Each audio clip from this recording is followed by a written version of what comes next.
La session d'octobre du Conseil national de transition s'est ouverte aujourd'hui à Bamako. Au cours de la cérémonie d'ouverture, les invités venus du Burkina Faso, du Niger et de la Turquie ont exprimé leur solidarité à l'endroit du peuple malien. Lancement aujourd'hui à Bamako d'une opération de vente à prix social. Une opération qui concerne 600 ménages dans les 6 communes de la capitale. L'initiative est pilotée par le commissariat à la sécurité alimentaire. Les collectivités du district s'apprêtent à mettre en route le projet Grand Bamako. Il s'agira de prendre des dispositions pour faire face aux questions d'assainissement, d'adduction d'eau et d'électricité à Bamako et dans sa périphérie. À travers ce projet, le Grand Bamako ambitionne de changer le visage du district de Bamako. Et nous allons découvrir ensemble la fibroscopie. Elle permet de voir avec clarté les maladies de l'œsophage, de la gorge et du duodénum. Mais elle fait peur à beaucoup de patients. Merci de nous suivre sur ORTM1. Bonsoir, bienvenue dans ce journal que nous débutons par la traditionnelle montée des couleurs nationales à Koulouba en présence du chef de l'État et de l'ensemble de ses collaborateurs. À noter que la montée des couleurs reste un symbole fort dans l'affirmation de la souveraineté et du renforcement de la citoyenneté. Ce rendez-vous mensuel est un devoir citoyen et patriotique institué par le colonel Assimi Goïta, président de la transition. Il s'agit pour le chef suprême des armées et ses collaborateurs de rappeler les valeurs fondamentales du Mali aussi et surtout réaffirmer leur engagement patriotique au respect strict des symboles de l'État.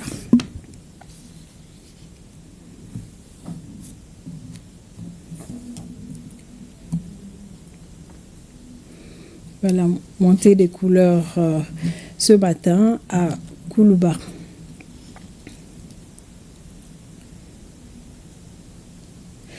Et rendons-nous à la primature également pour la traditionnelle montée des couleurs nationales qui se tient désormais chaque premier lundi du mois. Ce matin, le Premier ministre Dr Choguel Kokala Maïga, qui présidait la cérémonie, et ses collaborateurs ont entonné l'hymne national. Cette cérémonie de montée des couleurs vise surtout à promouvoir la paix, la stabilité et cultiver l'amour de la patrie. Le chef du gouvernement a également remis les galons à 4 officiers du cabinet de défense qui viennent d'être promus. Occasion pour lui de rendre hommage aux forces armées et de sécurité pour le travail au quotidien. Le résumé des 2 cérémonies avec Mamari Kone. Tradition respectée à la primature ce lundi 7 octobre 2024, premier lundi du mois. Autour du chef du gouvernement pour la traditionnelle montée des couleurs, le ministre directeur du cabinet, les chefs du service rattachés, les membres du cabinet, les forces de sécurité et le personnel. Pour son baptême de feu, c'est le lieutenant Ouita Traoré qui commande la cérémonie. Les participants ont ainsi entonné l'hymne national.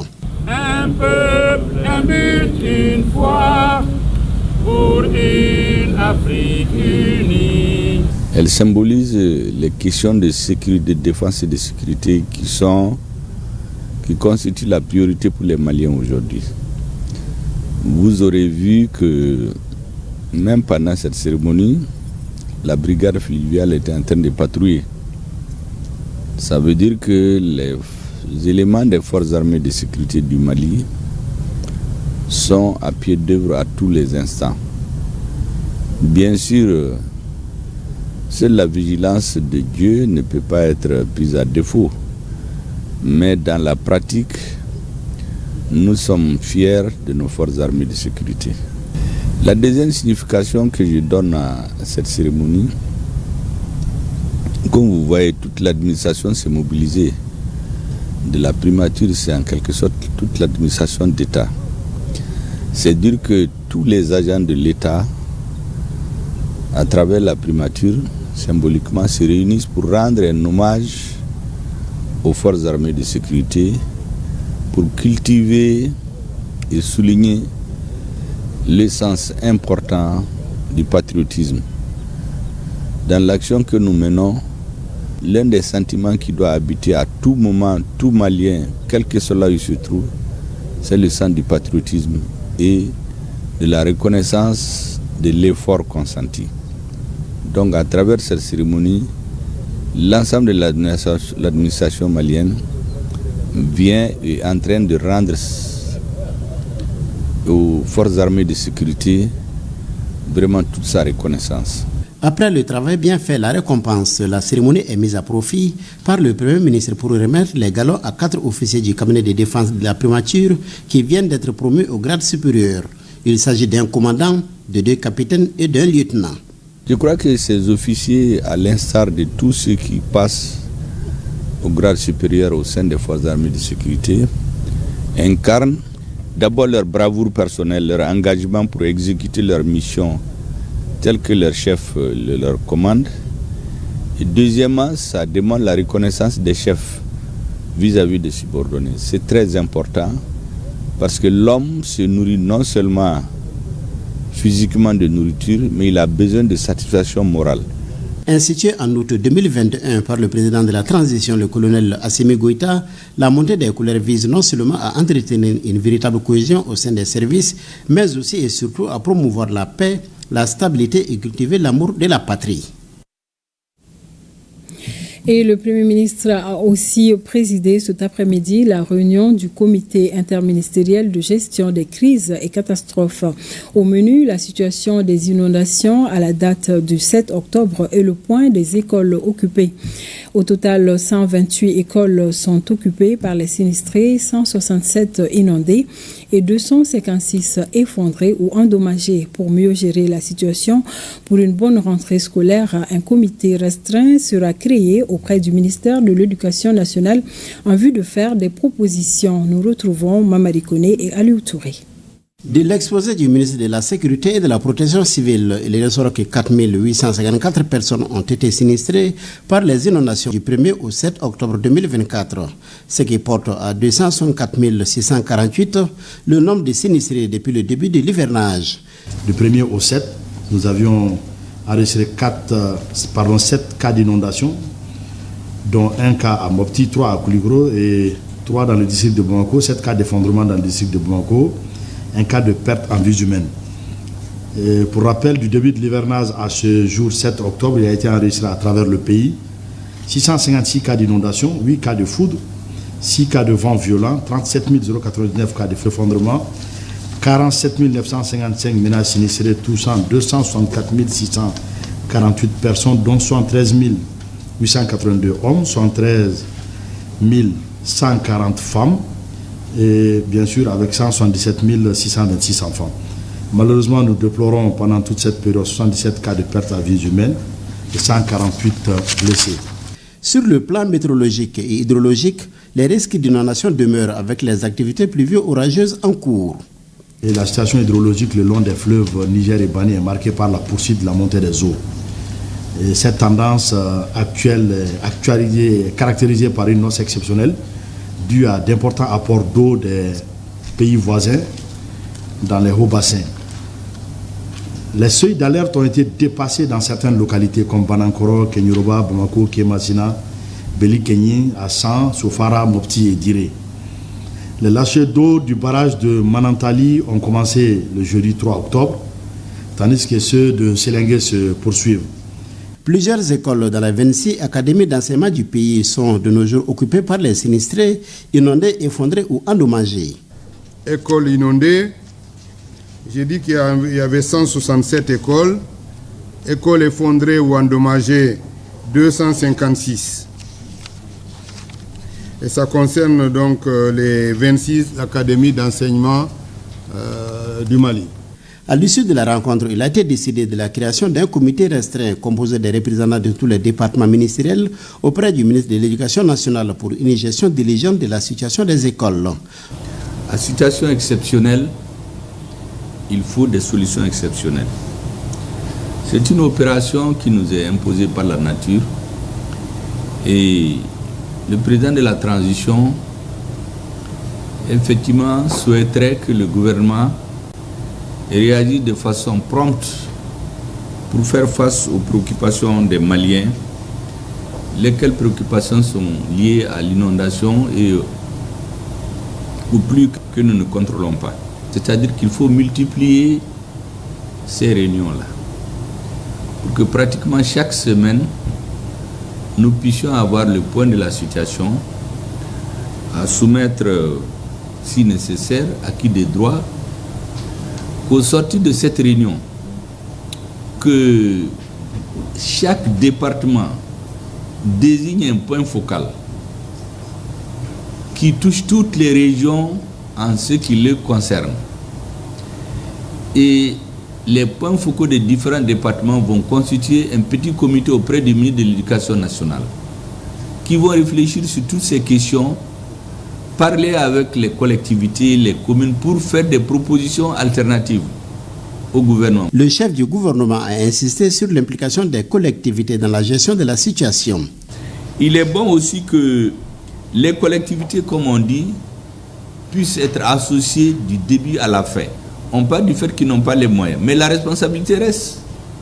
La responsabilité de la marche des écoles, c'est vrai, c'est une affaire de l'État, mais c'est une affaire des collectivités. Le Premier ministre a par ailleurs invité les uns et les autres à une bonne gestion des fonds qui seront mis à disposition conformément à la vision du président de la transition. La prochaine réunion est prévue pour ce jeudi à 14h. Et la session d'octobre du Conseil national de transition, ce sera au cours de cette édition avec nos reporters Yaya Konaté et Mamadi Kone. Et justement, en marge de cette session, le président du CNT a reçu en audience le vice-président du groupe d'amitié parlementaire Turquie-Mali. Député de la 28e législature de Bayburt, la grande assemblée nationale de Turquie, le vice-président est venu apporter les messages d'accompagnement du peuple et du président turc aux autorités maliennes et aux Maliens, nous dit Nyanya Aliou Traoré. Un échange de cadeaux qui atteste les bonnes relations d'amitié que notre pays entretient avec la Turquie depuis bien longtemps. Une journée très chargée pour le président Malik Diao.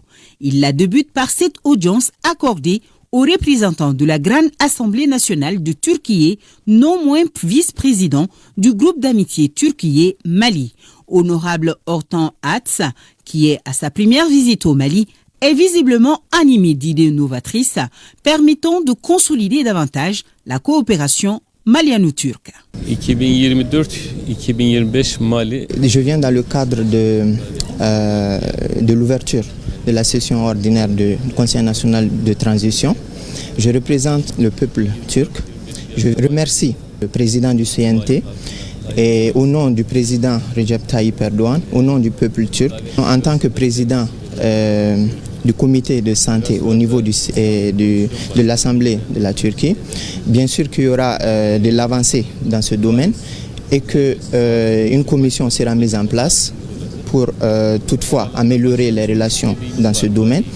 Et nous savons aussi que le Mali et la Turquie sont partenaires sur plusieurs plans, notamment la défense et autres. Donc cela, dans ce cadre toujours, nous verrons pour améliorer ce niveau. Premièrement, au Mali ici, le groupe d'amitié a été mis en place, comme en Turquie. Donc ils vont se rencontrer très fréquemment. Un rapport en déduira pour être présenté au gouvernement. La Turquie aime le Mali, la Turquie aime le peuple malien. Pour rappel, la Turquie intervient au Mali dans les secteurs du commerce, de l'éducation et des BTP. Je le disais tantôt, le commissariat à la sécurité alimentaire a procédé ce matin au lancement de l'opération de vente à prix social. Cette opération concerne 600 ménages dans le district de Bamako, soit 100 par commune. Il s'agit en clair de vendre le kit composé de riz, d'huile, de sucre et de lait en poudre à 30 000 francs CFA au lieu de 60 000 dans les marchés. Le point avec Abdul Karim Kaba. Démarré au mois de mars dernier, ce projet innovant est une volonté affichée des autorités de la transition. En effet, il s'agit de vendre les kits composés de 50 kg de riz, 5 litres d'huile, 5 kg de sucre, de même pour le lait en poudre à 30 000 francs CFA au lieu de 60 000 sur les marchés. Je réponds à une instruction du chef de l'État, le colonel Assimi Goïta, président de la transition, qui a instruit de trouver les voies et moyens d'être au plus près de nos populations et de répondre le plus possible à leurs besoins. Et donc, comme je l'ai dit, c'est une adaptation de nos modes d'intervention. Elle répond aussi, on voulait aussi mettre la lumière sur cette opération pour dire que cette opération entre aussi dans le cadre du soutien à nos populations, dans le cadre des victimes des inondations, mais aussi le mois de solidarité. Et tout ça, nous sommes présents. Cette opération, elle couvre aussi l'ensemble du mois de solidarité et elle s'étendra même au-delà. En subventionnant les kits à 50%, les autorités de la transition, à travers le commissariat à la sécurité alimentaire, allègent ainsi les dépenses des ménages. Elle vise à donner un accès économique aux denrées essentielles, la nécessité à nos populations. D'abord, c'est une opération test qui se déroule à Bamako, mais elle a vocation à s'étendre sur l'ensemble du territoire au niveau des centres urbains. Elle répond à un besoin qui est celui de nos concitoyens qui ont des faibles revenus, qui ont quand même des revenus, mais des revenus faibles qui ne permettent pas de faire face aux besoins alimentaires mensuels. Je suis très ravie de ça. De nous donner ça à 30 000 francs, vraiment, c'est gratuit même pour nous, quoi. Parce que ça, là, on vend ça à 60 000. 60 000 et 30 000. 30 000 francs de différence. Vraiment, moi, je ne fais que remercier les donateurs qui nous ont fait ce don-là. L'opération de vente à prix social se poursuit dans la capitale pour le reste de l'année. Et dans le cadre de l'intercollectivité, le projet Grand Bamako s'apprête à se mettre en route. En effet, 26 collectivités, dont la mairie du district de Bamako, décident de se donner la main pour faire face aux nombreux défis auxquels sont confrontées les différentes collectivités en termes d'assainissement, d'adduction d'eau et d'électricité, entre autres. Le Grand Bamako, dans son plan décennal, ambitionne donc de changer le visage du district de Bamako et les différentes communes de la périphérie pour un développement harmonieux. Arijou Matina.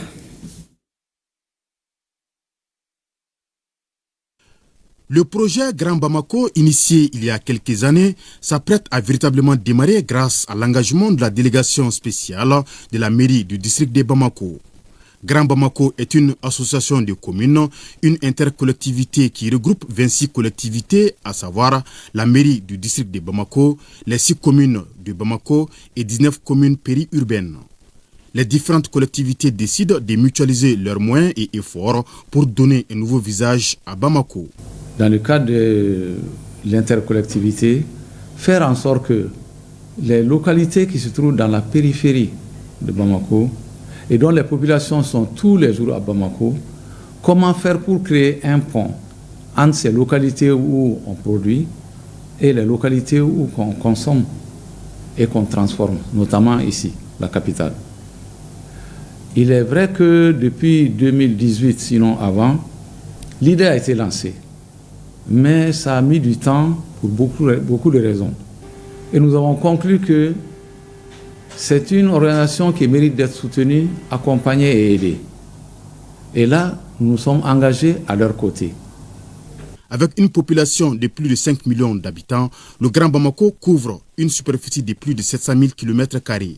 Une véritable opportunité à saisir pour la réalisation de plusieurs projets de développement. La première priorité, c'est-à-dire le premier projet qu'on veut faire, c'est de l'adduction d'eau. C'est d'apporter de l'eau potable à tous les villages du Grand Bamako. Et je rappelle qu'il y en a plus de 250 villages. Il y a le projet de gestion des déchets. La gestion des déchets, y compris les déchets liquides. Ce projet également concerne la réalisation de 5 décharges, dont deux vont être réalisés déjà au niveau du projet de résilience urbaine de Bamako. Il y a également des projets de 2 grands hôpitaux de part et d'autre du fleuve qui sont prévus dans le plan décennal. Des projets d'aménagement routier sont également prévus dans ceci. D'autres projets tels que les centres logistiques, tels que là où on reçoit les conteneurs en provenance des différents ports et où on pourrait faire les dédouanements, sont parmi tant d'autres les projets qui sont prévus dans le plan décennal d'investissement du Grand Bamako. Quand on parle de l'assainissement de Bamako, aucune commune ne peut se rendre propre et en laissant les autres communes. Il est important que les périphéries de Bamako aussi, c'est des communes qui environnent Bamako, il est clair que les questions d'assainissement les intéressent aussi. Pour gérer des problèmes transversaux que nous avons sous la main, nous avons cru de voir qu'il était important que chacun puisse s'intéresser et qu'on puisse se retrouver ensemble dans de gros projets. L'ensemble de la commune de Yimona, Gama, Bamako, c'est un atout pour nous. Il y a des ressortissants qui sont là. Ceux qui sont aussi dans la commune, ils font des va-et-vient. La commune est ouverte vraiment à tous les Bamakois. Grand Bamako est un projet ambitieux et structurant qui contribuera à coup sûr au développement des différentes collectivités. Il y a beaucoup d'avantages. Prenons par exemple sur le plan de l'urbanisme. Tout le monde sait que, pour parler simplement, la capitale n'a plus de terre. Donc, il y a un problème d'habitat. Il se trouve que dans l'esprit du Grand Bamako, l'espace existe. Il s'agira simplement de faire en sorte que le Grand Bamako soit articulé par exemple à une entreprise telle que ACI pour que le problème d'habitat puisse être réglé d'une certaine manière. Ensuite, vous avez vu récemment, je vous donne l'exemple au plan énergétique. Et les plaques photovoltaïques ont surtout été installées dans les localités comme Sanagoroba, Safo. Ce sont les localités qui font partie du Grand Bamako. Donc ça prouve déjà que beaucoup d'investissements, beaucoup de structures peuvent être créées dans la périphérie du Grand Bamako. Et ça, c'est un avantage pour les populations, même de ces périphéries-là, en termes de chômage, en termes d'emploi, je veux dire. Et ça peut même changer l'infrastructure et les structures même de ces localités. Dans le cadre du Grand Bamako, il y a un volet transport, infrastructure routière. L'accès à la capitale sera beaucoup plus facile, beaucoup plus rapide et beaucoup plus aisé sur le plan assainissement. La commune de Safo a fait une délibération et ils ont bien voulu mettre à la disposition de la délégation spéciale 5 hectares comme décharge finale. Le Grand Bamako est présenté à travers une communication grand public d'une part et une communication ciblée d'autre part. Le lancement des activités prévues les 8 et 9 octobre favorisera une meilleure compréhension des enjeux, de la vision et des objectifs du programme Grand Bamako. Dans le cadre de la rentrée scolaire 2024-2025, le mouvement Ambiko a procédé samedi dernier à la remise de 500 kits scolaires à la direction du service social des armées. Ces kits scolaires sont destinés aux orphelins des militaires et paramilitaires. Et c'est le directeur général du service social des armées, colonel-major Brahima Samake, qui a présidé la cérémonie de réception à Aliou Abdoulaye Touré pour d'autres détails. Cette cérémonie marque la remise des kits scolaires par le mouvement Ambiko au profit des orphelins des militaires et paramilitaires, un acte de soutien et de solidarité à une couche sensible en ce mois dédié à l'entraide. Cette importante donation n'est pas une première, elle témoigne l'engagement du mouvement Ambiko à vouloir soutenir les orphelins de nos militaires dont leurs parents ont donné leur vie dans l'exécution de leur mission régalienne, à savoir la défense de l'intégrité territoriale du Mali. Dans le cadre de la caravane scolaire qui est à sa 4e édition, Madame Fatmata Batourignan et son mouvement, qui est le mouvement politique et citoyen Ambiko, n'ont pas oublié le service social des armées. Aujourd'hui, nous avons amené 500 kits pour donner au service social de l'armée afin de remettre aux orphelins des militaires et paramilitaires tombés sur le champ d'honneur. Le directeur général du service social des armées a, au nom du ministre de la Défense et des anciens combattants, exprimé toute sa reconnaissance au mouvement Ambiko, a rappelé que cette remise de dons s'inscrit dans un esprit d'accompagnement de nos forces de défense et de sécurité engagées pour le Mali. Une forte délégation du gouvernorat de Koulikoro avec à sa tête le directeur du cabinet du gouverneur s'est rendue mercredi dernier à Salamale et Kanyogo dans le cercle de Kangaba. Objectif, apporter des vivres et des non-vivres aux victimes de l'inondation dans ces localités. La délégation a saisi l'occasion pour sensibiliser les populations des villages concernés au respect des normes de construction. Ousmane Koïta, compte rendu.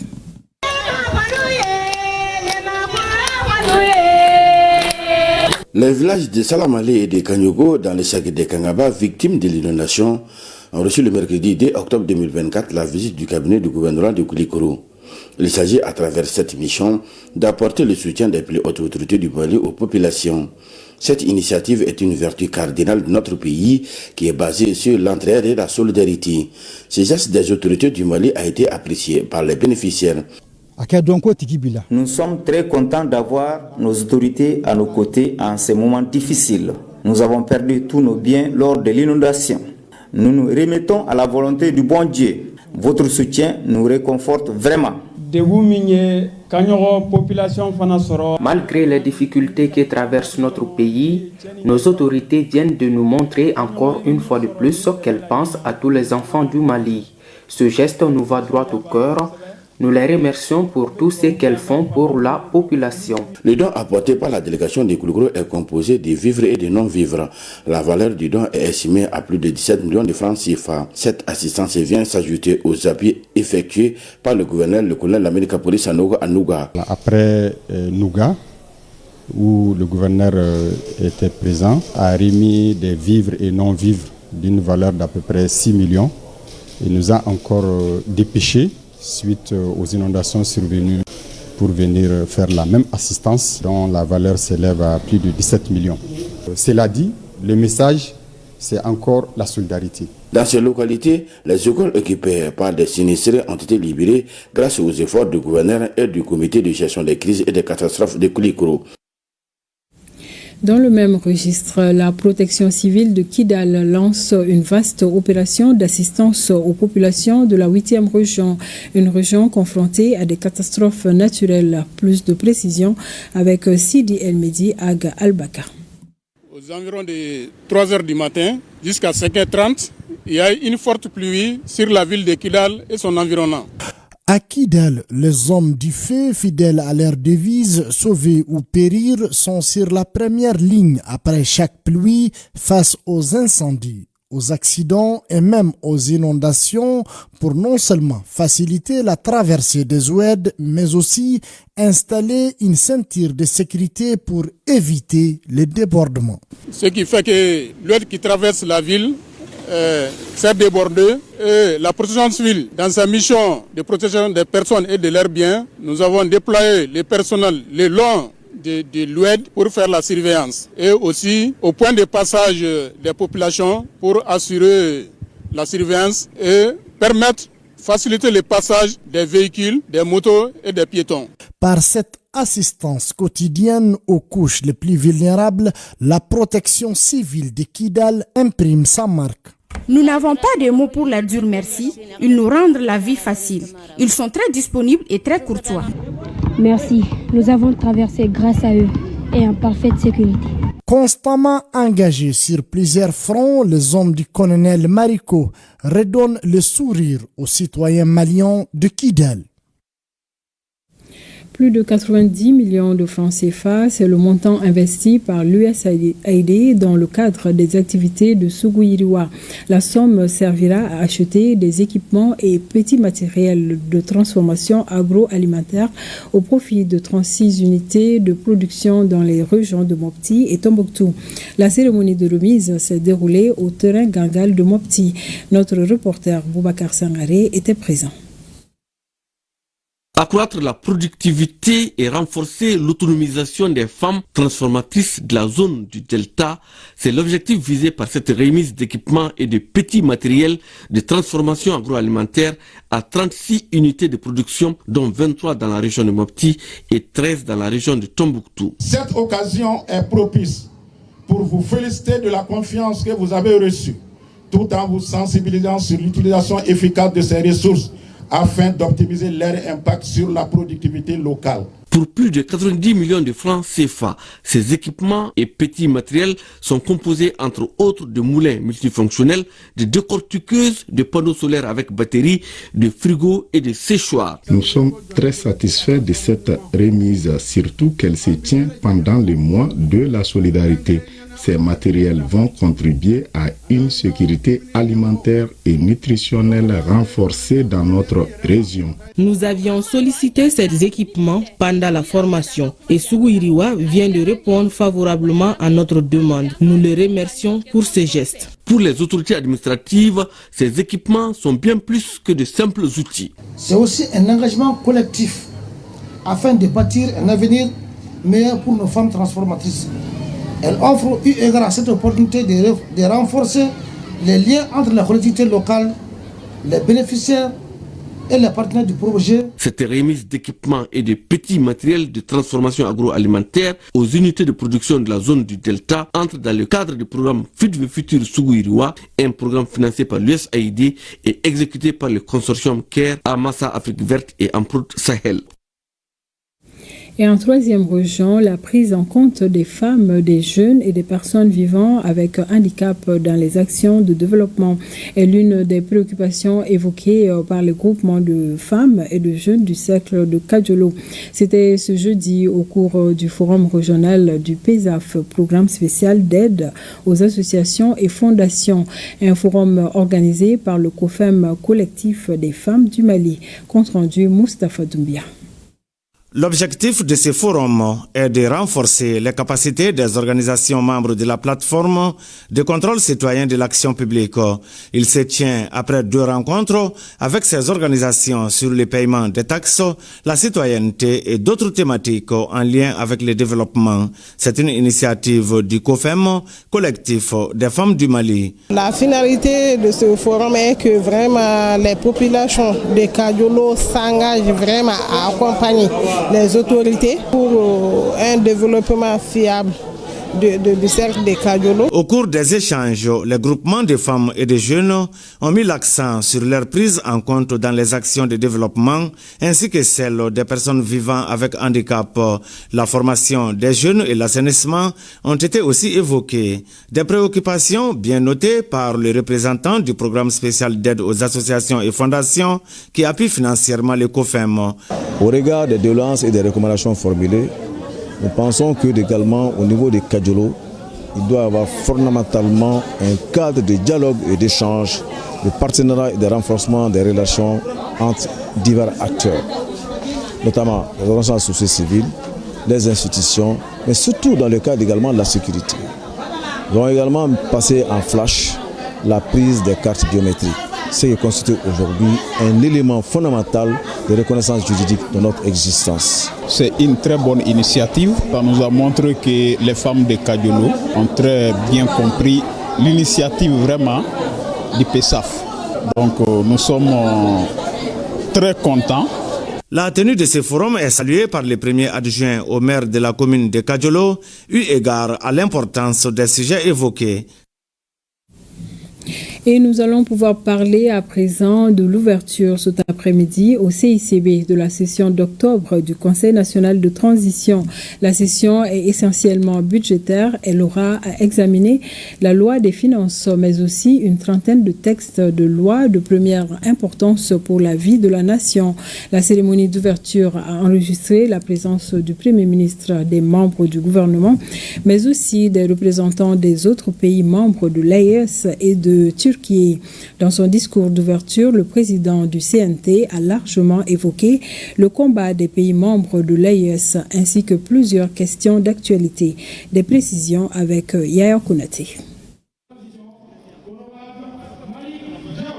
Octobre, mois de rentrée parlementaire. La session a pour vocation de baliser l'année budgétaire. Sur la table des conseillers nationaux, le projet de budget donc, mais aussi une trentaine de textes d'une importance capitale pour la nation tout entière.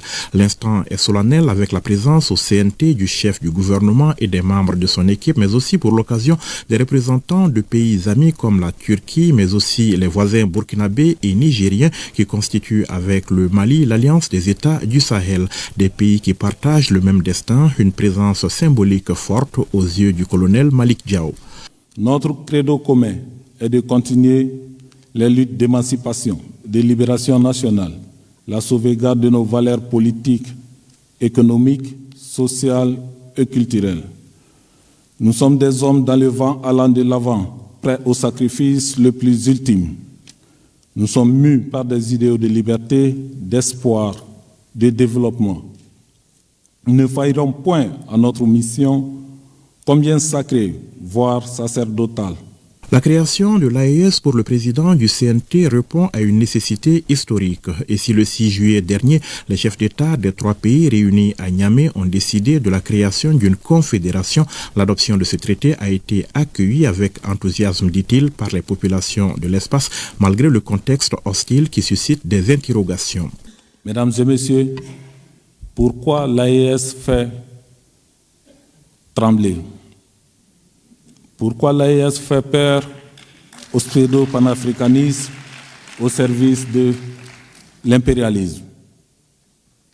Les réponses à ces questions se trouvent dans le discours du président Modibo Keïta, tenu le 22 septembre 1960, que vous me permettrez de reformuler. La confédération de l'AES est née, l'AES continue. Le mot AES continuera à résonner comme un gong sur la conscience de tous ceux qui ont œuvré à imposer au pays de l'AES et à leur peuple cette guerre injuste, sauvage et barbare dont le but non avoué n'est d'autre que l'accaparement des richesses naturelles du Liptako gourmand.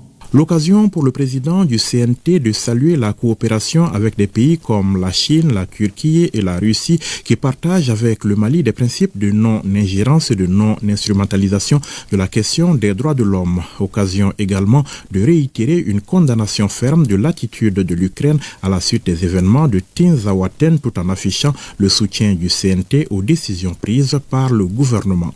Le Conseil national de transition condamne fermement cette attaque injustifiée contre notre pays.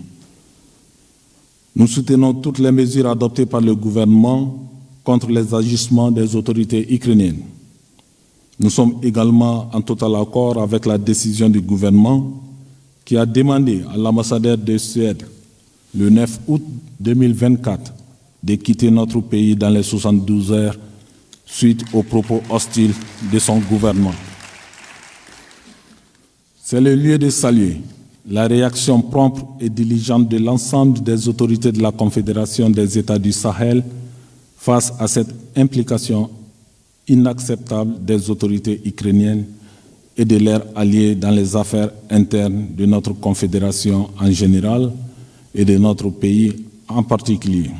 Parlant d'actes terroristes, comment ne pas se souvenir de celles perpétrées le 17 septembre dernier contre la gendarmerie de Faladier et l'aéroport président Modibo Keïta de Sénou. Le président du CNT a salué la prompte réaction des FAMA. Nous réitérons notre condamnation avec vigueur et fermeté de ces attaques lâches et barbares contre nos forces de défense et de sécurité.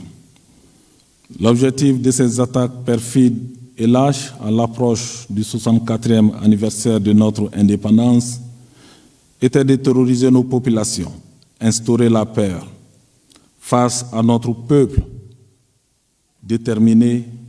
Ils ont échoué et ils échoueront toujours, car notre peuple est un peuple averti désormais. Et le colonel Malik Diaw de dénoncer le silence assourdissant de la communauté internationale face à de telles situations dans les pays du Sahel. Tinzaouaten, Barça Logo, Tilaberi. Et ce silence, ce lourd silence, ce silence de mort, ce silence difficilement compréhensible de certaines chancelleries, surtout africaines. Après le silence assourdissant suite à l'attaque lâche et barbare du bateau Tombouctou, qui a coûté la vie à des enfants et à des femmes, il y a de cela une année, voici à présent le silence diplomatique dans les cas Tinzaouaten avec la complicité assumée des autorités ukrainiennes et de bien d'autres encore. Ce silence aussi, notre peuple, le brave et vaillant peuple de l'Alliance des États du Sahel, saura s'en souvenir. La culture du Sahel nous enseigne que la douleur est temporaire, mais la dignité reste éternelle. Autre situation ayant affecté les populations du Sahel, les inondations qui ont fait des victimes dans les 3 pays. Pour le colonel Malik Diaw, la situation interpelle à plus d'un titre. Ces inondations nous interpellent tous. Il est temps qu'une solution soit trouvée. Il y va de notre responsabilité en tant qu'autorité de la transition. Les causes des inondations sont bien connues. Du discours d'ouverture du président du CNT, on retiendra également le travail abattu par son institution pendant l'intercession en termes de visite de terrain, de contrôle de l'action gouvernementale, mais aussi de participation à des événements d'organisation parlementaire. On retiendra également l'appréciation positive faite des actes posés par l'exécutif, comme le lancement du processus de digitalisation de l'administration, la rénovation de stades ou sur le plan sportif, le doublé historique de nos jeunes au championnat d'Afrique de basketball. On retiendra enfin son appel aux forces vives de l'AES à soutenir les transitions en cours. J'exhorte toutes et tous à continuer à adhérer et à soutenir vigoureusement les efforts multiples déployés au quotidien par les autorités de transition en cours dans nos pays. Les moments que nous traversons sont certes difficiles, nous le savons, mais nous demeurons convaincus que c'est le prix à payer pour vaincre le terrorisme, dépasser la conjoncture actuelle qui est mondiale et faire du Sahel un espace sécurisé où il fera bon vivre. La rentrée parlementaire intervient au lendemain de la fête de l'indépendance. L'indépendance dont les objectifs restent d'actualité 64 ans après pour le président du CNT. Occasion pour lui d'inviter les Maliens à rester mobilisés et à accepter les sacrifices pour la construction d'un Mali nouveau. Le Mali, dit-il, un navire qui peut certes tanguer mais qui ne chavirera jamais. Et nous restons au CICB, réaffirmation de la solidité de l'AES, renforcement des liens de coopération entre le Mali et la République de Turquie. C'est la substance des interventions des différentes délégations présentes à la cérémonie d'ouverture de la séance solennelle de la session d'octobre du CNT. Le Burkina Faso, représenté par le président du Conseil législatif de transition, le Niger par son ministre en charge des Affaires étrangères et la République de Turquie par le représentant de la Grande Assemblée de Turquie ont tour à tour rivalisé d'hommages et d'expressions de solidarité envers le peuple malien touché récemment par des actes terroristes. La synthèse de ces discours avec Aloussine Touré. Le président de l'Assemblée législative du Burkina Faso a mis l'accent sur l'appartenance de nos deux pays à un seul et même espace, à savoir la Confédération des États du Sahel, mise sur les fonds baptismaux il y a un peu plus d'une année lors du premier sommet des chefs d'État à Niamey. Après avoir exprimé sa solidarité avec le peuple malien suite aux récentes attaques qui ont visé des installations sécuritaires, le président du Parlement législatif de transition du Burkina Faso a mis l'accent sur la nécessité de voir l'AES prospérer et souder davantage nos pays. Comme l'ont si bien exprimé les plus hautes autorités du Burkina Faso, du Niger et du Mali, je cite, l'intégration régionale, notamment celle de l'Alliance des États du Sahel, AES, demeure fondamentale pour une plus grande cohésion des peuples d'Afrique. Fin de citation. C'est cette cohésion entre peuples africains que nous magnifions aujourd'hui. Et ici même, à Bamako, terre d'hospitalité et de tolérance par excellence.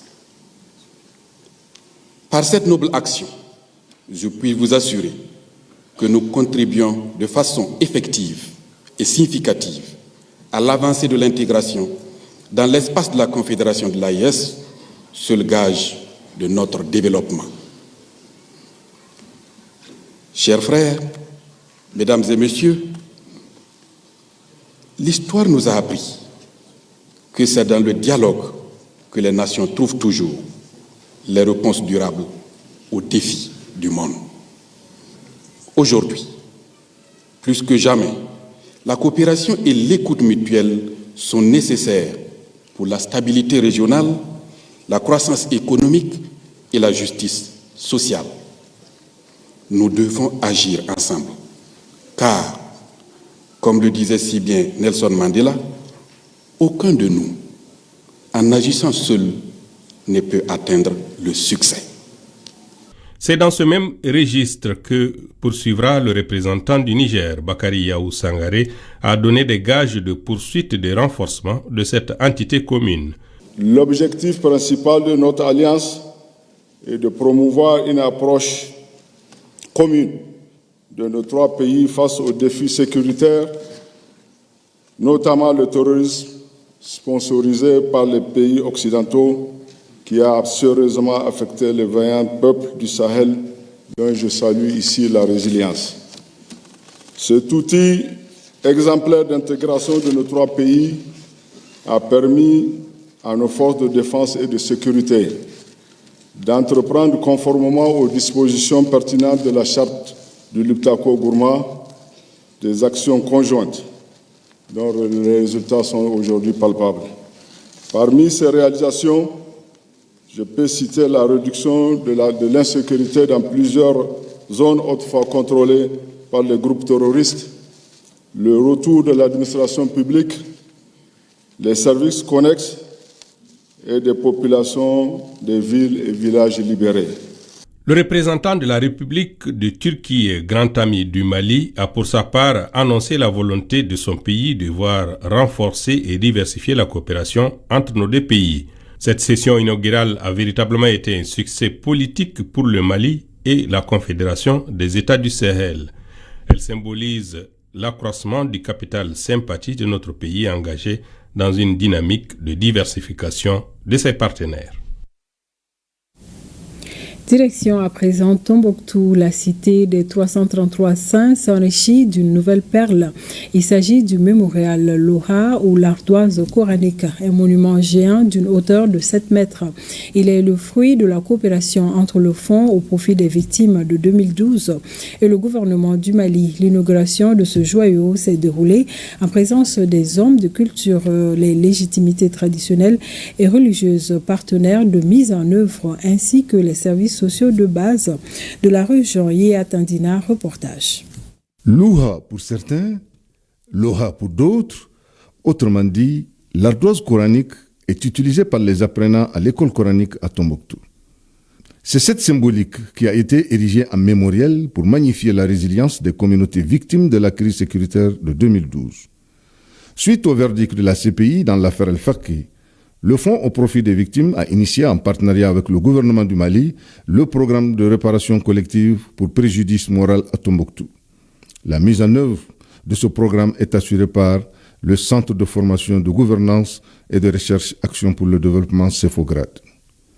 Le mémorial Louha est bâti sur une superficie de 25,12 mètres carrés avec une hauteur de 7 mètres.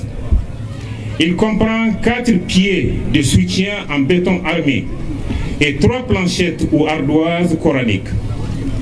Les fouilles ont été réalisées en béton armé d'une profondeur de 1,5 cm au-dessus du sol, tandis que les fouilles pour les semelles isolées sont descendues à 2 mètres de profondeur. Les façades ont toutes été revêtues en alhor et le sol couvert par une couche de gazon. Ce travail, c'est le travail de tout un chacun. Il y a un proverbe malien qui dit que on ne peut pas raser la tête de quelqu'un en son absence. Et ben, je pense que le travail qui a été fait ici pour cette commémoration, pour décider de ce mémorial, de qu'est-ce qu'on voulait commémorer, la résilience de Tombouctou, comment et selon quelle modalité on voulait commémorer. C'est pas le Fonds au profit des victimes qui l'a décidé, mais c'est bien la communauté de Tombouctou. Ce monument en plein centre-ville sera enregistré parmi les sites touristiques et patrimoine culturel à découvrir. Il servira aussi de rond-point pour la fluidité de la circulation à Tombouctou. Je voudrais, à l'endroit de la population, inviter tout le monde, les uns les autres, à appuyer le conseil communal, à bien entretenir ces monuments. Il y a eu des réparations individuelles au profit des victimes. Et de ces réparations individuelles ont concerné 110 000 personnes.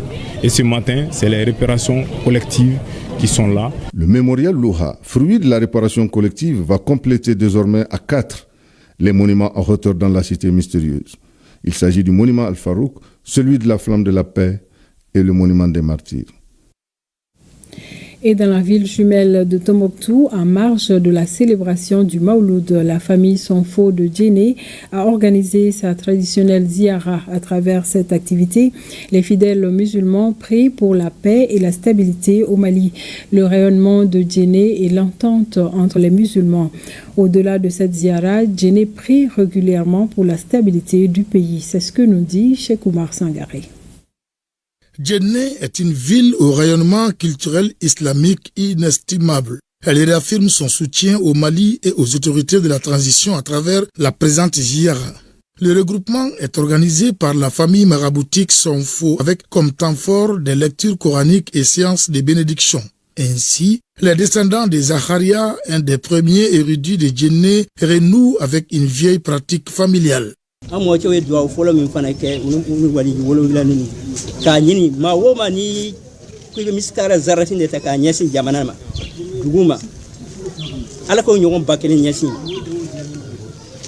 faut bi amour de la ni nani ngani fon jugo fon fe abi segede ami tora min halibi abi segudema jamana be voilà. La ziara de la famille Sonfo a lieu dans la mouvance du Maouloud. Objectif, permettre à plus de musulmans de participer et prier pour le Mali.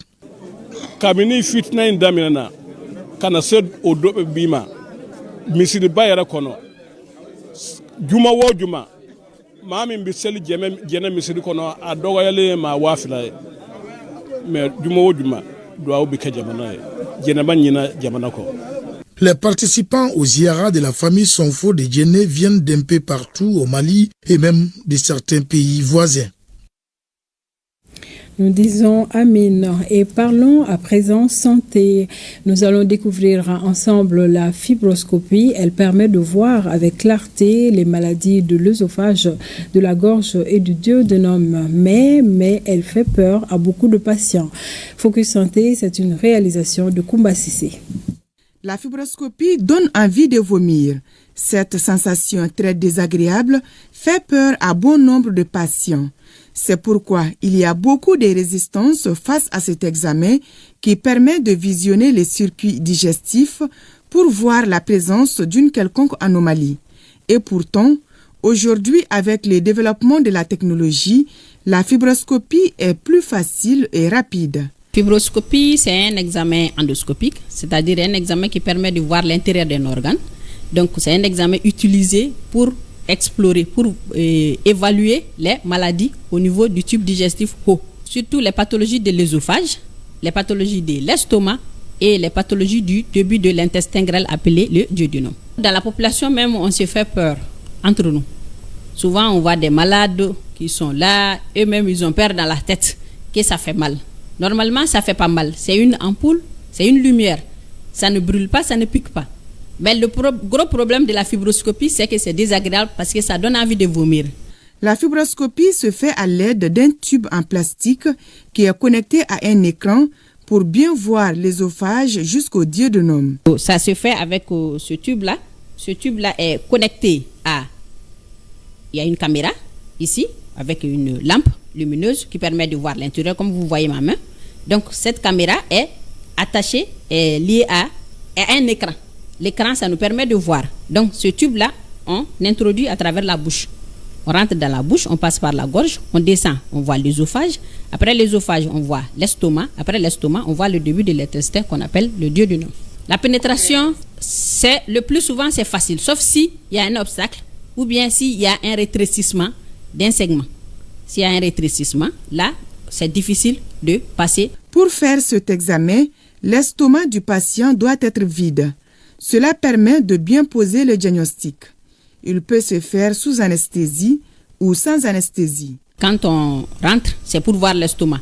Les aliments vont s'accumuler là-bas quand le malade n'est pas à jeun, donc ça ne permet pas de mieux voir. C'est la disposition principale.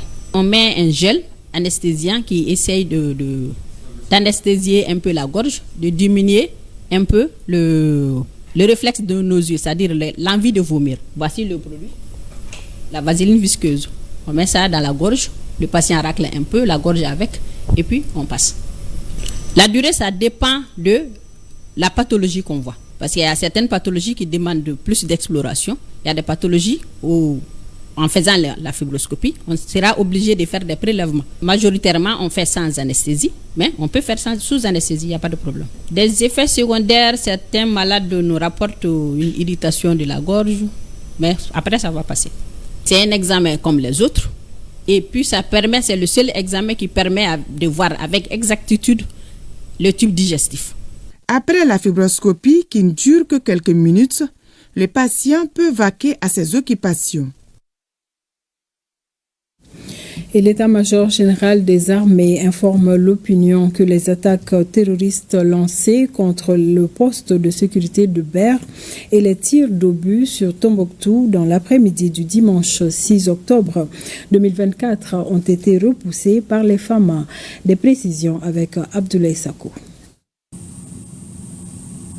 L'état-major général des armées informe l'opinion que les attaques terroristes lancées contre le poste de sécurité de Ber et les tirs d'obus sur Tombouctou dans l'après-midi du dimanche 6 octobre 2024 ont été repoussées par les FAMA. Ces tentatives désespérées se sont soldées par la neutralisation de plusieurs terroristes, la destruction de leur logistique et la saisie de grandes quantités de drogue, de plusieurs armes lourdes, des munitions et d'autres équipements de communication. Dans leur débandade, les assaillants rescapés ont été pourchassés et neutralisés à leur tour par les FAMA. Dans la matinée du lundi 7 octobre 2024, les surveillances ont permis de localiser 2 colonnes de véhicules au sud-est de Douéa, dans la localité de Tombouctou. Le premier transportant des terroristes armés a été frappé, ne laissant aucune chance à ses occupants. Le second véhicule transportant de grandes quantités de munitions a également été frappé avec succès. L'état-major général des armées rassure les populations que les traques des groupes armés terroristes et les opérations de sécurisation se poursuivront sur l'ensemble du territoire national.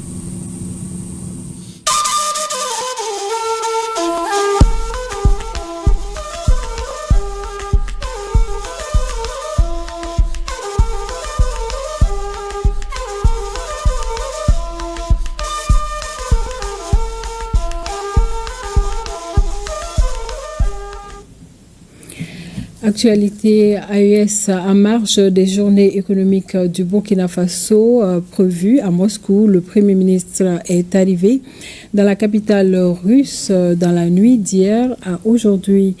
Et c'est un rendez-vous d'hommes d'affaires, d'opérateurs burkinabés et russes. Il est accueilli par quelques membres de son gouvernement et des diplomates de l'AES, en plus des autorités russes. Amadou Marcelto.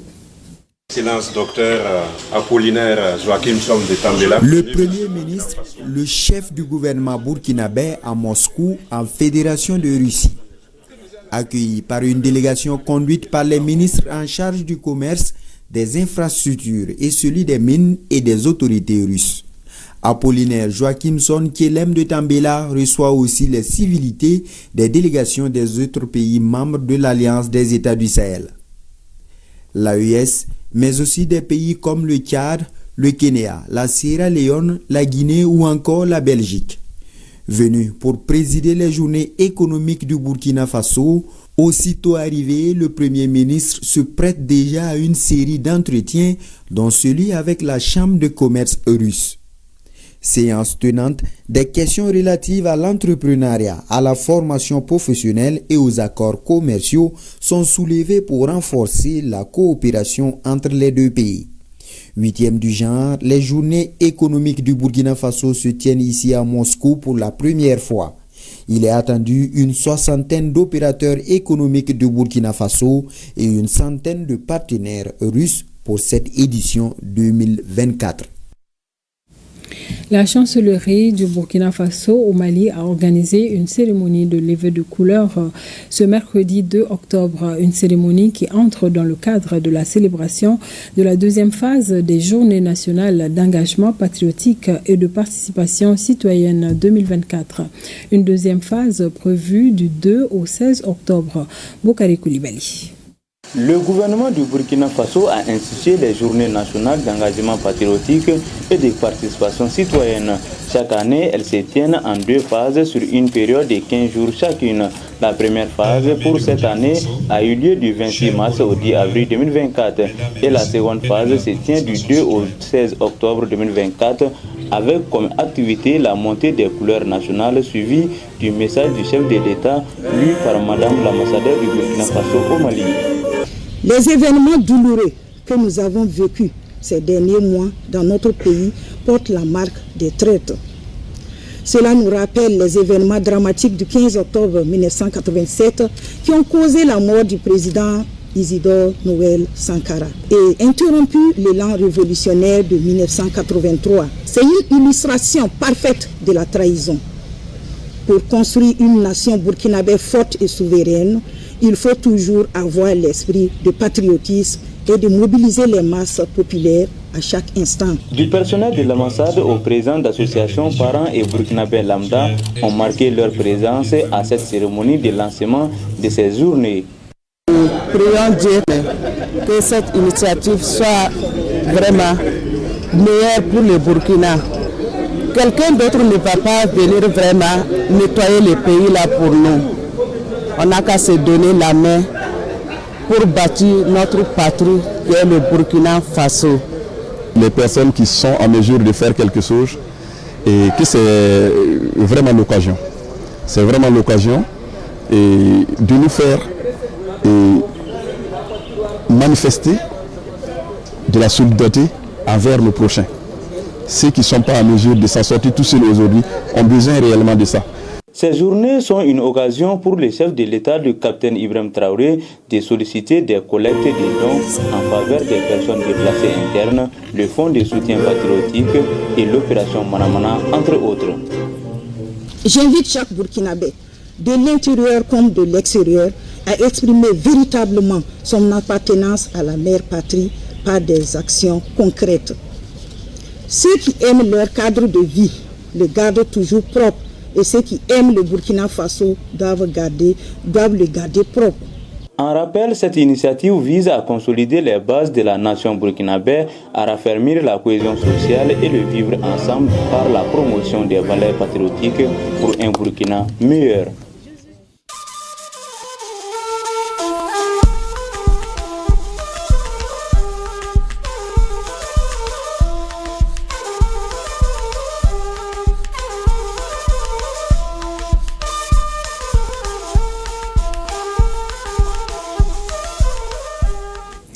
Ce qui nous conduit au sport, le tirage au sort des compétitions africaines des clubs a été effectué ce lundi.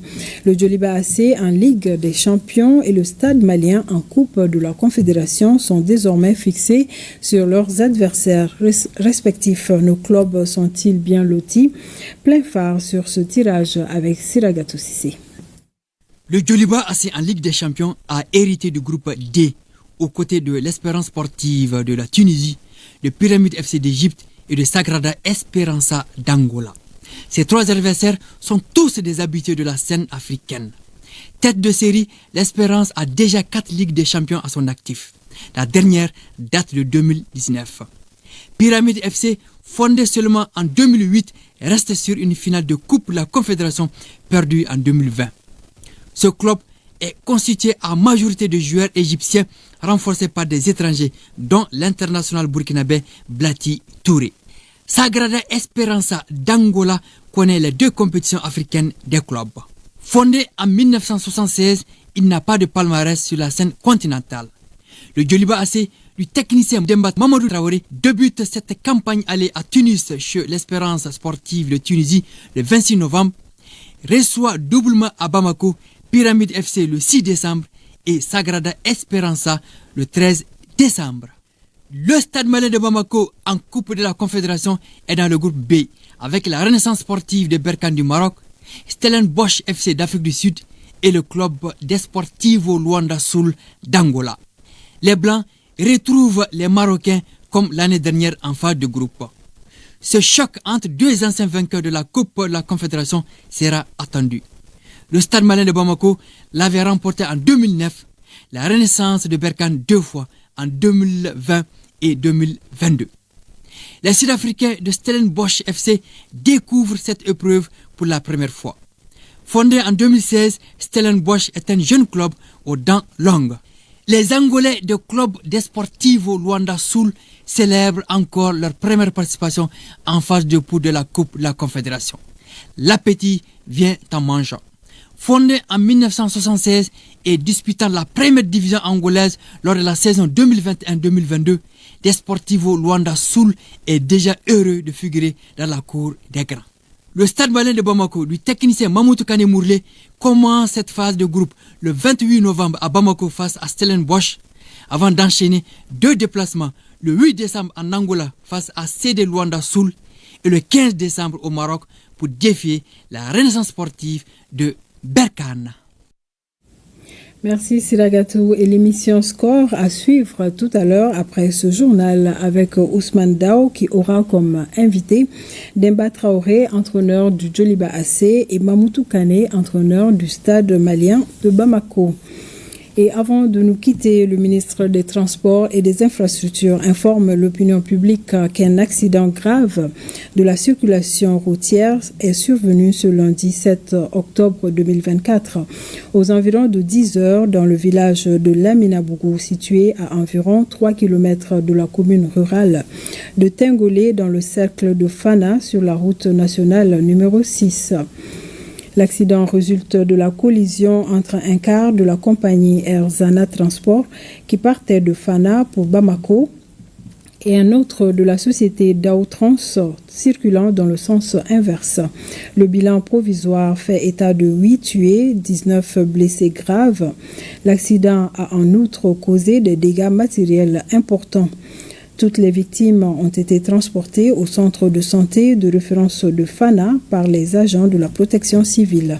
Une enquête est ouverte pour élucider les circonstances exactes de cet accident. Au nom du gouvernement, le ministre des Transports et des Infrastructures présente aux familles endeuillées ses condoléances les plus attristées et souhaite prompt rétablissement aux blessés. Le ministre des Transports et des Infrastructures en appelle au strict respect du code de la route afin de préserver l'intégrité de la personne humaine et d'assurer la protection des biens. Le ministre souligne que les usagers qui enfreignent les règles de la circulation routière s'exposent aux sanctions administratives et aux peines prévues par les lois en vigueur. Et c'est ce qui met fin à cette édition. Merci de nous avoir suivis. Bonsoir.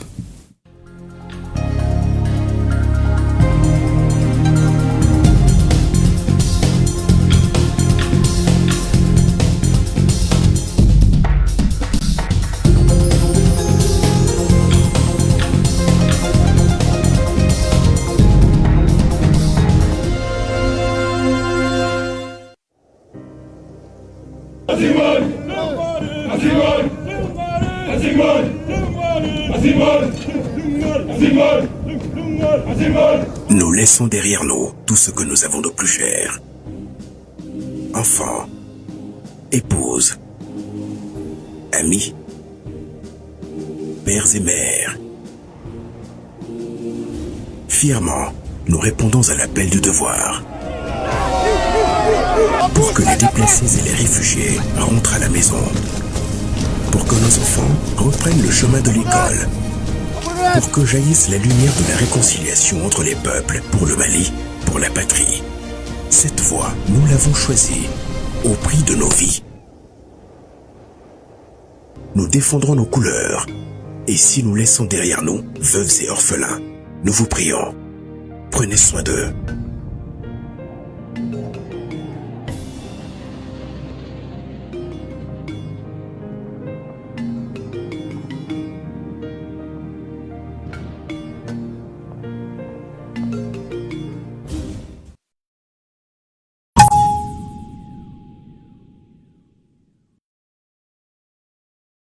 Encore du nouveau avec le compte bonus Move Money. Pendant les week-ends, faites vos retraits d'argent via Move Money et bénéficiez de la générosité de Move Money en gagnant jusqu'à 1000 francs CFA de bonus. C'est une exclusivité avec Move Money. Profitez de votre bonus pour faire vos achats Sani ou acheter des forfaits internet et des recharges en composant étoile 166 dièse option 10. Avec Move Money, gagnez sur chaque transaction. Move Africa Malitel, un monde nouveau vous appelle.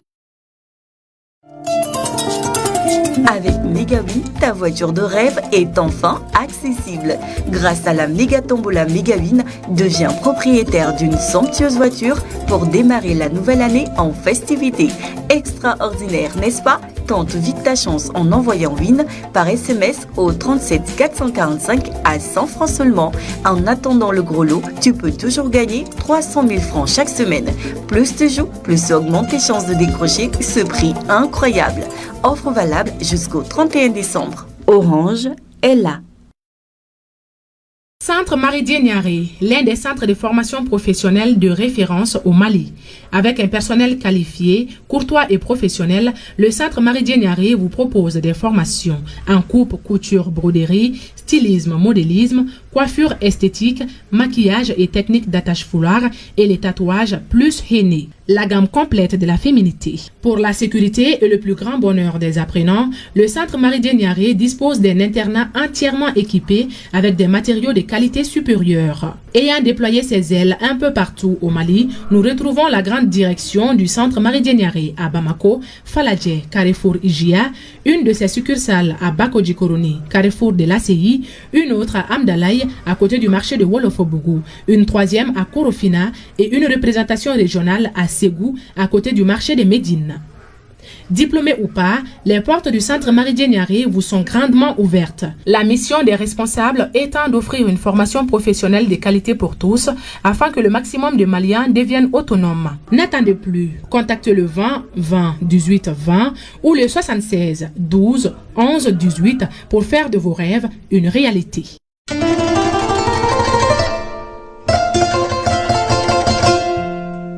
walasa baara kelen olu ka se ka sira sɔrɔ ka ɲa ka baarakɛ fanga k'olu bɛɛ lajɛlen fara ɲɔgɔn kan bamako meriba ale n'i k'a dɔn k'a fɔ komini 25 olu farala ɲɔgɔn kan minnu cɛma bamako lamini komini 19 olu bɛ o la ni ka jɛkulu sigi sen kan min bɛ kɛ fara ɲɔgɔn kan jɛkulu ye yaasa u ka se ka baara kɛ ɲɔgɔn fɛ cogoya min na kabi octobre kalo tile 30 san 2018 a bɛ fɔ min ma ko la métropole Grand Bamako yaasa laɲiniw bolodalen bɛ cogoya min na u ka se ka kɛ yaasa ka se ka nin baarakulu kura in ka a yira maaw la yaasa a ka lakodɔn kosɛbɛ u kɛmɛ ni ka fɛɛrɛw sigi sen kan min ni o masala dakun o tɛ dɔwɛrɛ ye Grand Bamako ale bɛ se ka kɛ kalasira ye cogo di baara kɛyɔrɔ a bayɛlɛma yɔrɔ ani tɔnɔ bɔbaw olu ni ɲɔgɔn cɛ o de baara kɛnɛ o bɛna sigi octobre kalo in tile 8 ana tile 9 san 2024 a bɛ kɛ Bamako Hôtel de l'Amitié la musakako la sa ko sɛmɛ bɛ maa minnu na o de ye Banque Mondiale u ka baarabolo min ni o bɛ ka se ka dɛmɛ don cogoya min na Bamako ale dugubayali o baaraw ka se ka ɲɛ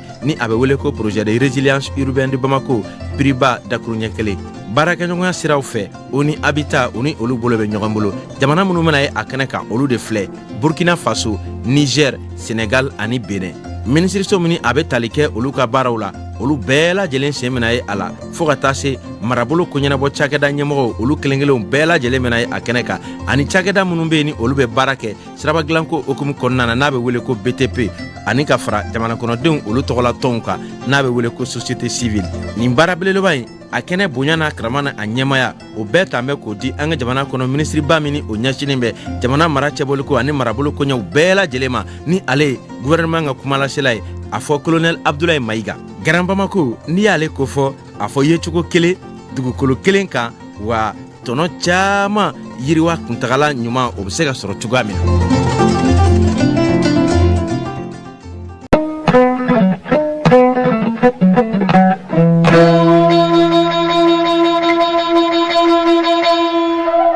Le gouvernement du Mali, à travers le ministère de l'économie et des finances, en partenariat avec la Banque mondiale et l'UNICEF, procéderont dans les régions de Mopti, Douanzan et Badiangara au lancement officiel des travaux publics à haute intensité de main-d'œuvre IMO le 8 octobre à Kende pour Badiangara, le 10 octobre à Mopti et le 15 octobre 2024 à Douanzan.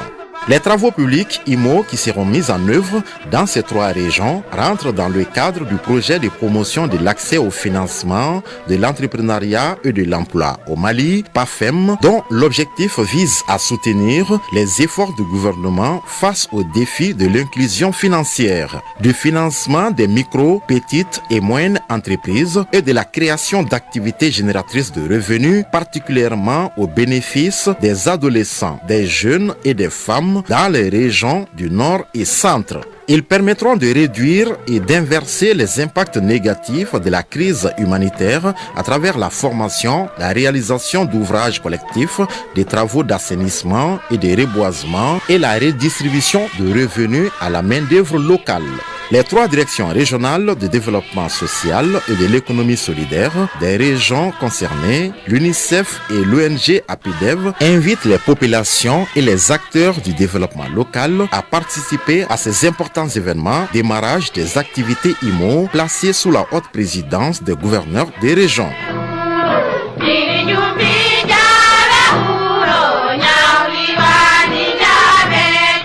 Engageons-nous tous et toutes pour la paix et le développement du Mali.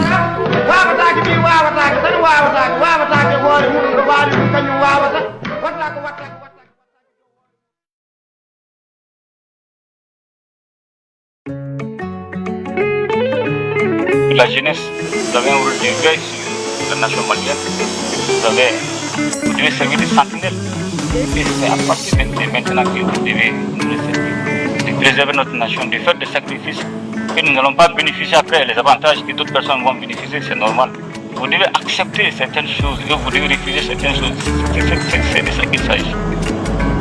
Avoir des principes. Parce que votre avenir en dépend. La stabilité du pays en dépend. Et il y a trop de défis à relever, beaucoup d'attentes. Et tout le monde veut que au moins son problème soit résolu pendant cette transition, ce n'est pas possible. Nous devons aller à l'essentiel. Raison pour laquelle je vous demande de se donner la main en tant que jeune, de jurer, pas ce que la transition peut faire pour vous, mais ce que vous pouvez faire pour la réussite de la transition, non pas pour moi, mais pour notre nation. Ça, c'est très important. Et aussi, les difficultés, nous ne devons jamais avoir peur de gérer les difficultés. Il va toujours avoir des difficultés. Aujourd'hui, demain, même après-demain. Et nous devons pouvoir les résoudre, quelles que soient les difficultés, quels que soient nos différends. Parce que nous devons sauvegarder l'intérêt qui est l'intérêt national. C'est plus important. Et rappelez-vous, je suis jeune, au même titre que vous. Et si j'échoue, c'est toute la jeunesse malienne qui a échoué. Donc, le temps est notre ennemi. Donc, nous devons agir pour qu'ensemble, nous soyons tous fiers. Une fois de plus, je demande le sursaut indéfectible de la jeunesse malienne.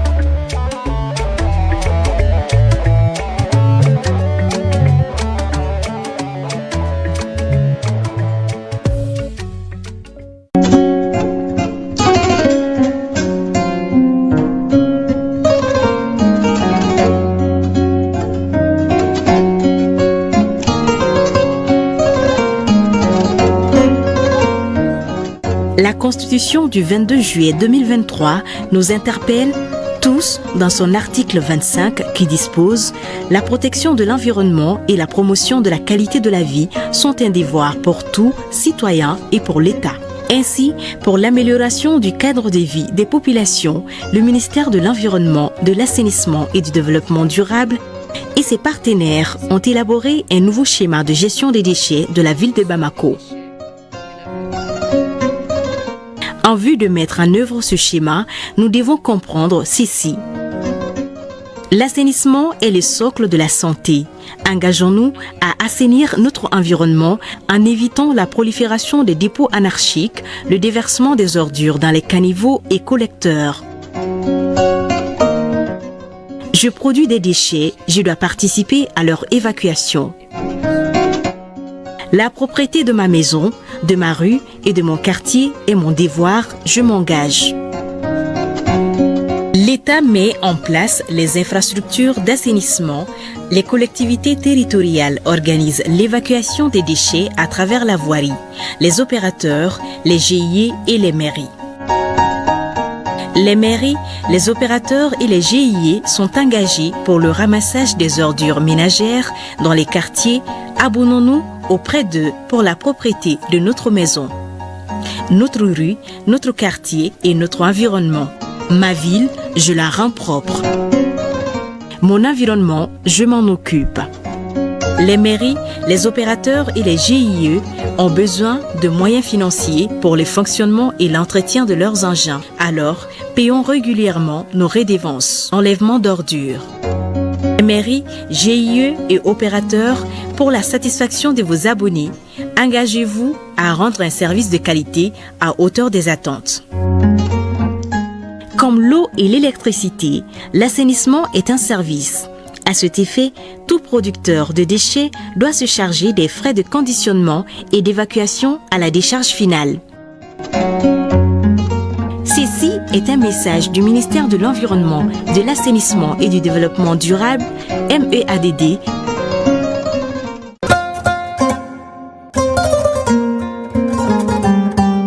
ka kɛ ni an ka jamana sariya sunba ye min tara juwe kalo tile 22 san 2023 ale sariya kisɛ 25 o b'a fɔ ko sigida lakanali ani bɛɛ lajɛlen ka ɲɛnamaya ɲuman sɔrɔ o ye wajibi ye jamana ani jamana kɔnɔdenw bɛɛ lajɛlen kan walasa k'o waleya ka kɛ ni jamana sariya ani jamana ɲɛmɔgɔ olu ka laɲini ye minisiriso min ɲɛsinen bɛ an ka jamana kɔnɔ sigida koɲɛw bɛsɛya ani badabada yiriwali o kama ale ni a baarakɛɲɔgɔn minisiriso wɛrɛw olu y'u tigɛ di ɲɔgɔn ma i n'a fɔ minisiriso min ɲɛsinen bɛ dugukolo nafa bɔliw ani lakanako minisiri ka taa bila jamana sariyako minisiri la u bɛna baara belebeleba k'olu nun don ɲɔgɔn fɛ min bɛ tali kɛ ka se ka walew kɛlɛ minnu bɛ dankari an ka sigida la i n'a fɔ dugukolo seɲini kojugu ani ka taa se an ka kungo nafaw olu bɛɛ lajɛlen tiɲɛni ma fɔɔ ka taa bila kɛnɛw ka u sigi olu kan ni u yɛrɛ ye minnu ma di u ma ani ka an ka ɲɛnamaya bɛ kɛ sigida minnu kɔnɔ k'o tiɲɛ fɔɔ k'a kɛ kɔlɔlɔ ye dugukolo yɛrɛ ma ani an ka sigida jiw bɛɛ lajɛlen olu ma fɔɔ ka taa se walew ma minnu bɛ dankari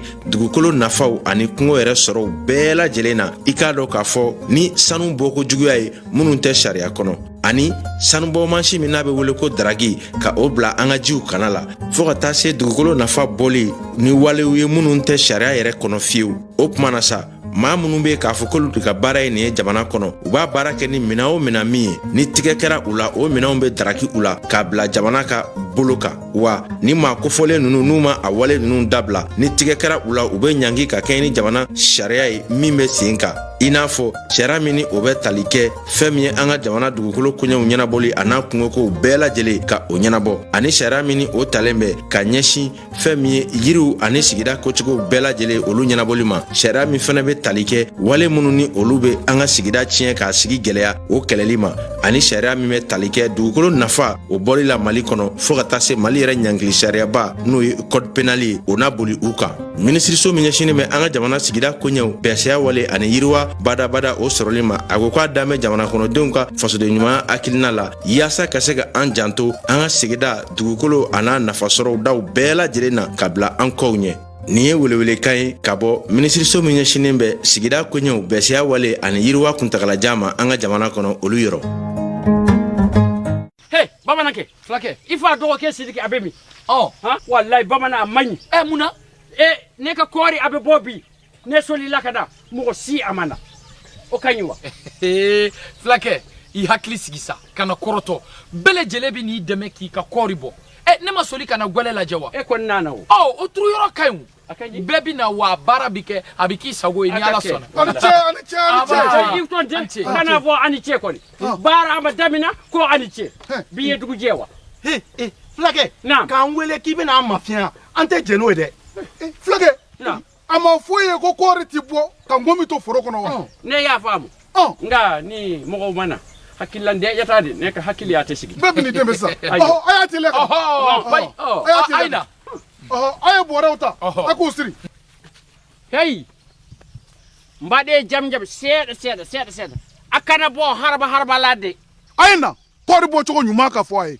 ayo i b'i ka kɔɔri foro jate minɛ k'a tila 3 ye ni tila 1 kɔni cira ka ban dɔrɔn i bɛ se k'i ka kɔɔri bɔli daminɛ o don i bɛ fini mugu bɔrɔ ta bari kɔɔri tɛ bɔ ni mana bɔrɔ ye a ti bɔ ni bɔrɔ fuma ye fini mugu bɔrɔ pɔsi 2 bɛ min na pɔsi ba ani pɔsi fitinini kɔɔri min ka sanu i b'o bila pɔsi ba kɔnɔ ni sigara min na hali dɔɔni i b'o bila pɔsi fitinini kɔnɔ o tuma na sa i bi sɔrɔ ka t'u bɛɛ lajɛlen to u to yɔrɔ la gwɛlɛ kan kɔɔri bɛ to gwɛlɛ min kan a man ka kɛ jiri kɔrɔ a bi kɛ tile kɔrɔ walasa kɔɔri ka ja joona o don a tɔ ɲɛfɔ bari kɔɔri bɛ to gwɛlɛ min kan n'i y'a turu jiri kɔrɔ yiri feere a bulu a n'a ɲamaɲamaw bɛ se ka bin kɔɔri la ni k'a tiɲɛ hatɛ i bɛ sɔrɔ o la ka kɔɔri doni cogo ɲuman na ka taa bila so kɔnɔ min kɔnɔna fɛrɛlen don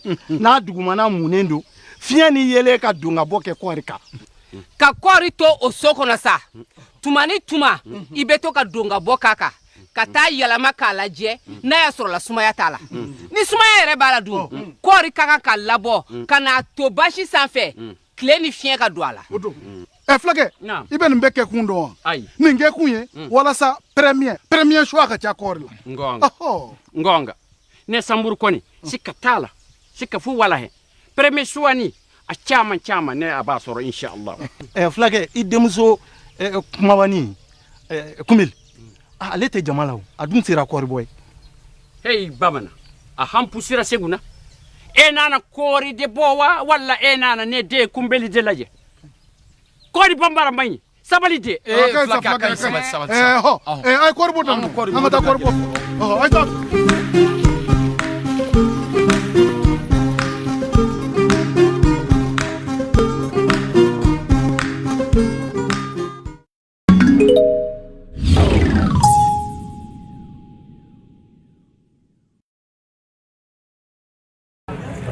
Amche, aw ta ye mun ye de? Ne b'a saga ko don wa?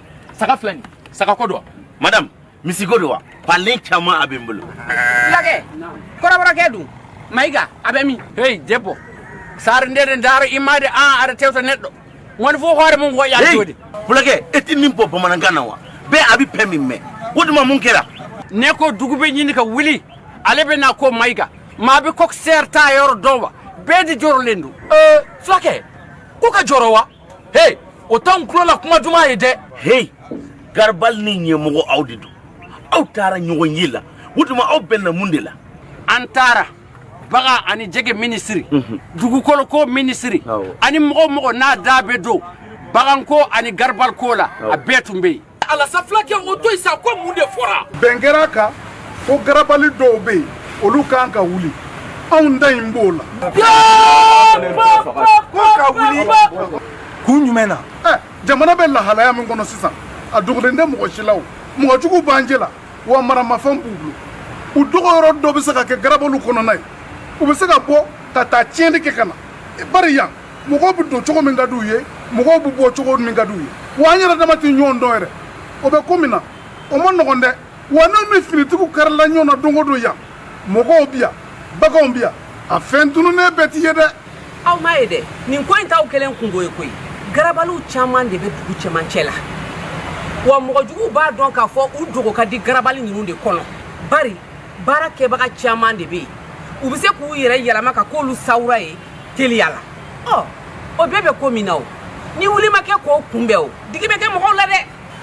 Ne kɔni bɛ min dɔn ni jamana ɲɛmɔgɔw ko k'an ka bɔ sira min fɛ bɛɛ k'i jija ka bɔ o fɛ o de da ka d'an bɛɛ la. A m'a ye dɛ o bɛɛ n'a ta a kana ɲinɛ k'a fɔ k'anw fana dahirimɛ de gulon bɛ nin ko in na koyi. Ko dahirimɛ wa? I nin kun wa dahirimɛ de hey a ma fɔ ko Garabali bɛ ci koyi a bɛna bɔ yan de ka taa sigi yɔrɔ wɛrɛ lakana kama wa labɛn bɛɛ bɛna kɛ k'aw kɔnɔ sirako jiko baganw ka furakɛli yɔrɔ ko ani lakana. N'o don a bɛɛ bɛn. Nin ye gouvernement ka welewele da kan ye ka ɲɛsin Garabalitigiw ma minnu ka kan ka wuli ka taa sigi yɔrɔ wɛrɛ n'o ye Lafiyabugu kɔda Sabalibugu Falajɛ Solola Falajɛ zone aéroportière Ɲamana Jelibugu ani zone industrielle k'u ka wuli sigiyɔrɔ bɛna d'u ma cathédrale la hectare 50 ani 7 Zantigi la hectare 30 Sanangɔrɔba hectare 20 wa u k'u hakili latigɛ bagan ni jɛgɛ ministriso b'u kɔ walasa baara in bɛ se ka ɲɛ cogo min na nin bɛɛ kɛ kun ye lakana bɛ se ka sabati jamana kɔnɔ Ala ka faamuyali ko ɲuman d'an ma.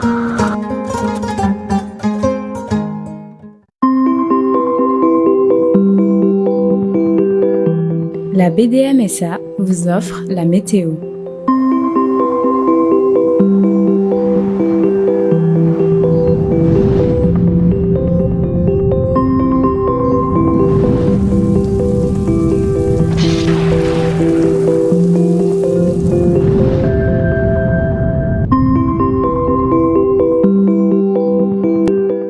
Salam alaikum à toutes et à tous, mesdames et messieurs, bonsoir et bienvenue à ce point sur le temps. Bamako sous la pluie depuis cet après-midi. Ces phénomènes vont-ils continuer sur la capitale et ses environs, aussi sur d'autres régions du Mali? Vous le saurez en restant avec nous car la pluie sera encore une fois au rendez-vous sur toutes les régions du Mali, excepté une où le ciel restera tout de même nuageux à couvert. Alors, allons-y à la découverte de cette région. Il s'agit bien sûr de la région de Taoudéni où la pluie ne sera pas au rendez-vous ce soir et au demain dans la journée, mais le ciel restera nuageux à couvert, contrairement aux autres régions du Mali. Des pluies localisées seront donc attendues sur la région de Kida, la région de Menaka, la région de Gao, la région de Douanza, la région de Tombouctou, Bilal, Soudan, jusqu'à la région de Mopti, passant par Badiangara également, la région de Son, la région de Koutiala, la région de Ségou, la région de Nara aussi et la région de Nioro du Sahel. Ailleurs, donc, il y aura donc des orages ce soir et au demain dans la journée. Cela va concerner la région de Kita, comme vous pouvez le voir ici, la région de Djoila, la région de Sikasso, bien sûr, et la région de Bougouni, aussi la région de Koulikoro, où des averses sont attendues ce soir et au demain dans la journée. Ailleurs, ce sera donc des pluies localisées. Lors de la tombée de ces pluies, nous vous demanderons de faire attention car ces pluies sont souvent précédées de vents forts sur la capitale Bamako et ses environs, aussi sur l'ensemble du territoire national, excepté la région de Taoudéni où le ciel restera nuageux tout de même à couvert. Côté température, passons sur la région de Caille où 35 degrés sera attendu comme température maximale côté journée de demain, 26 degrés au réveil là-bas. La région de Kita, 22 degrés au réveil, 27 température maximale. La région de Nioro du Sahel, vous aurez 35 degrés là-bas et 25 degrés de température minimale. Région de Koulikoro, 23 degrés de minimale dans la matinée et 28 degrés dans la journée, même température maximale attendue sur la région de Bougouni, ici avec 22 degrés au réveil. La région de Djoila aura 27 degrés de température maximale, 22 degrés de température minimale. Région de Ségou, 24 degrés minimale, 30 degrés de température maximale. La région de Bougouni aura 28 degrés de maximale, 22 degrés de température minimale, on a déjà dit. Alors passons sur la région de Nara où il est attendu de mettre 34 degrés de maximale, 27 degrés de température minimale. La région de Son, 27 degrés de température maximale, 23 température minimale. Région de Mopti, sous Doubaba, vous aurez 25 degrés de minimale là-bas au réveil et 35 degrés dans la journée. La région de Tombouctou, Bilal, Soudan, autrement dit appelée la cité des 330-300, 38 degrés de maximale en journée, 31 degrés de température minimale. Au réveil sur la région de Badiangara, 22 degrés sera attendu sur le thermomètre là-bas comme température minimale et 32 degrés dans la journée. Région de Douanza, vous aurez 35 degrés de maximale, 25 température minimale. La région de Gao aura 29 degrés de minimale dans la matinée et 38 degrés dans la journée sur la cité de la Drade des Ifogaz. La région de Menaka, 30 degrés de température minimale et 40 degrés de température maximale. Les mêmes températures seront reconduites sur la région de Kidal, à savoir 30 et 40 degrés comme température en journée, du matin jusque dans la journée bien sûr. Région de Taoudéni pour terminer, 41 degrés, ce sera donc la plus chaude température maximale attendue sur le pays.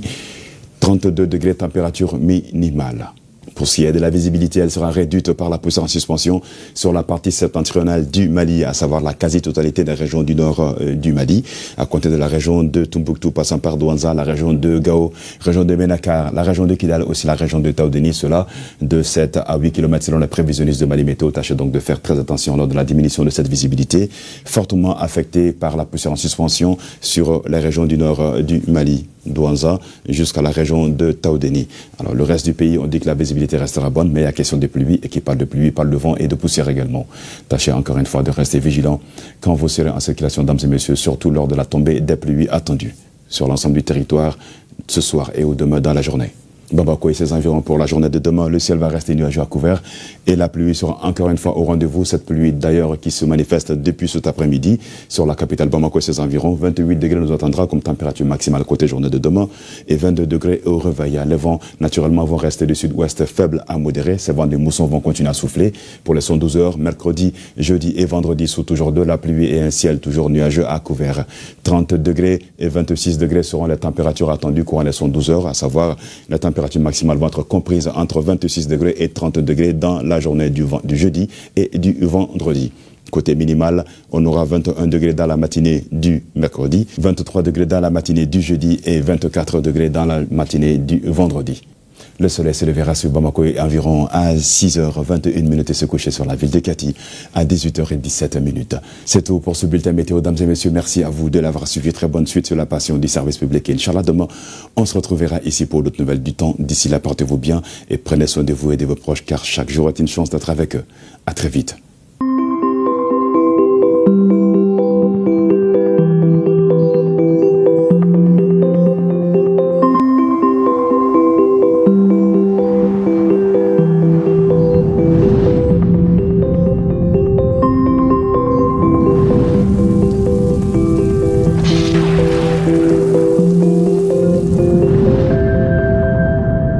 La météo vous a été offerte par la BDM SA.